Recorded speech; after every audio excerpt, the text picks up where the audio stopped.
tragedy on a South City street. Why police are saying this deadly crash involving a 4-year-old was an accident. Fallout from a brutal fight near Hazelwood East High School.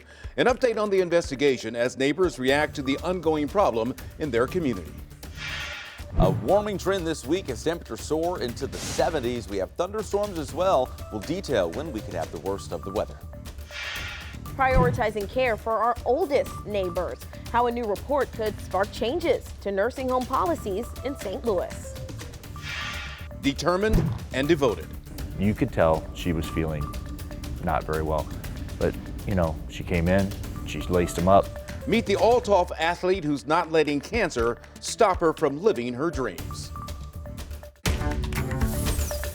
This is Today in St. Louis, focused on you. We begin with a live look at Forest Park.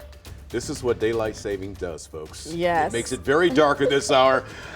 Thank you so much for that. I miss the sunshine, but it's coming. We do. Good morning, everybody. It is Monday, March the 11th. I'm Randy Nutt. And I'm Sydney Starth. I'm in for Michelle Lee, who has the day off. Thanks to everybody who's waking up with us, including those watching on 5+. We just got a live look outside. Very dark. Very dark. And a little chilly out there. You might want to grab the jacket, but let's see if we can ditch it by the end of the day. Let's get on over to our Anthony Slaughter. Hey, Anthony. Hey, good morning, Sydney and Randy. This morning, yes, another chilly start. We have winds that have shifted now out of the south, and that's going to bring in a warmer finish to the day, but you definitely need at least a layer as you head out. It's 41 at Lambert, but there are some 20s and 30s on the map. For instance, Mount Vernon, Flora, and Chesterfield, you've all dipped back into the 20s, so those are our colder spots. Numbers today will be warmer than yesterday by a good 10 to 15 degrees. We're headed back in the mid to upper 60s to right about 70 today. We'll be sunny today, and in fact, through the next several days, we warm up even more. But thunderstorms, those return beginning tomorrow night. We'll detail that coming up. Let's get over to Paul now. And well, even though you do need the shades, you have to wait that extra hour for the daylight. Good morning, Paul. But still bring them, baby. Still bring them. Yes, and coming home tonight, the afternoon commute will be bright as well, depending on when you take the route home.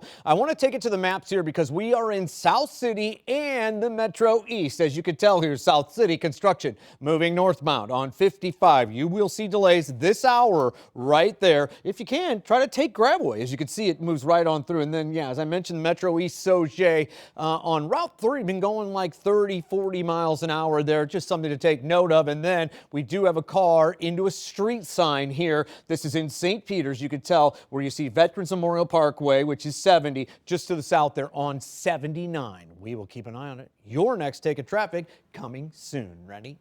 Thank you, Paul. New overnight, a man is shot and killed in North St. Louis.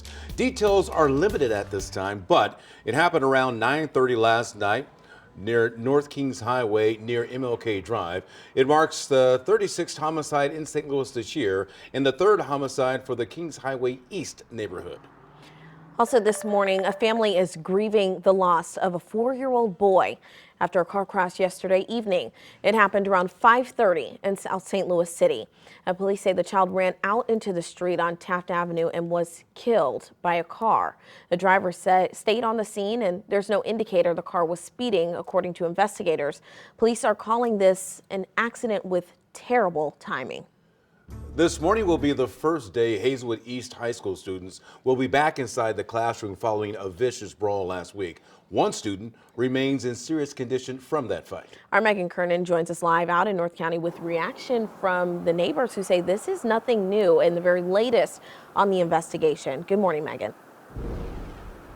Good morning, Sydney and Rennie. We know that one 15-year-old was arrested and now faces assault charges. The identity of the suspect will not be disclosed because they are a minor. Now, it comes after the fight broke out on Friday afternoon near Hazelwood East High School, where it was recorded and shared online. Now, it happened around 2:30 at the intersection of Norgate and Claudine Drive, which is near Hazelwood East High School. A neighbor shared security camera footage of the fight where you can see this large group of teens gather in the street. Another video has gone viral on social media. It shows two girls fighting, but due to the graphic nature, we will not be showing the full clip. Later in the video, one girl's head gets slammed into the ground. Police say she suffered a severe head injury and is still in the hospital this morning. The Urban League tries to help teens get away from lives of violence, but says a lot of neighborhoods are often resource deserts.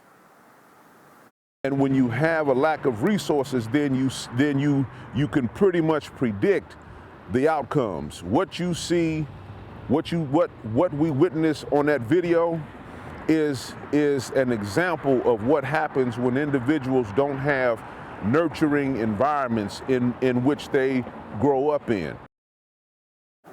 Now, the Hazelwood School District posted a statement about the incident on Facebook, offering condolences to those involved. It reads in part, "It is a tragedy anytime children are hurt.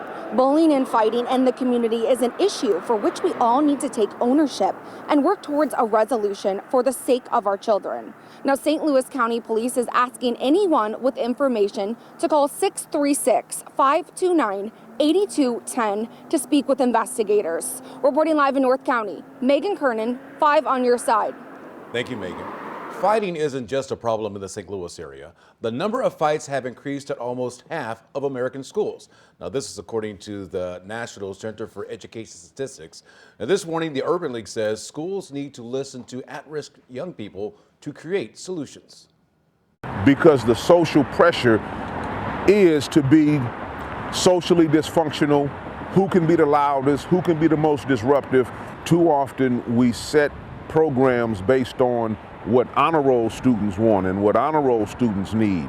We've got to be able to go deep into the bowels. The Urban League's Reroute program supports juvenile offenders through school visits, neighborhood engagement, and help in court. Happening today, a new push to create a safer environment for St. Louis area nursing homes. A long-awaited report will be released in just a matter of hours. Our Mercedes McKay joins us live from City Hall with how this report could help the Board of Aldermen come up with some new legislation. Good morning, Mercedes. Good morning, Cindy. That is the whole goal here. So just hours from now, the Board of Aldermen's Committee on Long-Term Care, they'll meet here at City Hall. Now, the expectation is that during this meeting, city leaders will adopt a new report on area nursing homes, something advocates say is a long time coming. So let's dig into what this report will contain. We're told that it will have recommendations for action at the city, state, and federal level, many that nursing home workers have called for. This afternoon's meeting is the final one for the Special Committee on Long-Term Care Facilities. Now, over the past 10 months, SEIU healthcare nursing home workers, advocates, and residents themselves have shared testimony in previous meetings. Now, issues within long-term care facilities isn't anything new to this area, unfortunately. Just this past January, a report on Northview Village gave insight on why the nursing home closed suddenly on December 15th. The report shared the financial troubles that caused the closing, that pushed senior citizens out of their homes and led to hundreds of people suddenly without jobs. The committee is set to meet here at 3 p.m. at City Hall inside the Kennedy Room. Now, city leaders aren't the only one pushing for change. Actually, right now, there's a bill moving through the Capitol out in Jefferson City that will also address nursing homes and holding them accountable across the state of Missouri. Live at City Hall, Mercedes McKay, 5 on your side.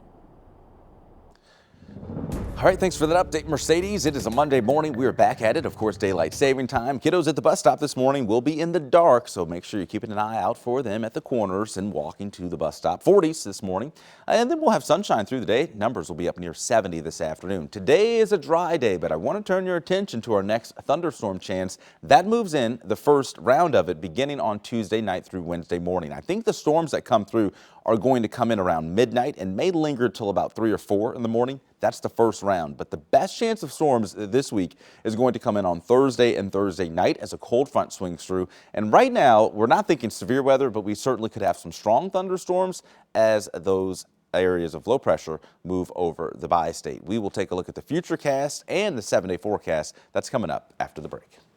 A state of emergency in Haiti, why some members of the U.S. Embassy are evacuating the country. Plus, controversy in the Commonwealth, why news agencies and social media users are accusing the royal family of Photoshop. Plus, a troubling incident in March Madness, the moment everyone is talking about from the women's SEC championship game.